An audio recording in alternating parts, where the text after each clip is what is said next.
నిన్ను కొట్టింది ఎవరు కనుక్కో చూద్దాం. తర్వాత ఎవరు కొట్టిదరో ప్రవచించు. అప్పండి, నేను చెప్తున్నాను. అతని సభ ముందుకు తీసుకురండి. నడు.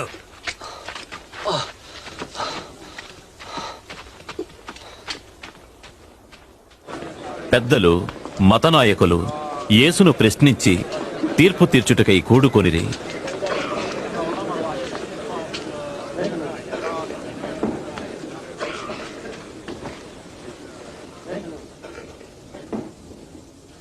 తెలియజేయి, నీవేనా మెస్సయ్యా? నేను చెబితే మీరు నన్ను నమ్మరు. నేనొక ప్రశ్న వేస్తే నాకు సమాధానం చెప్పరు.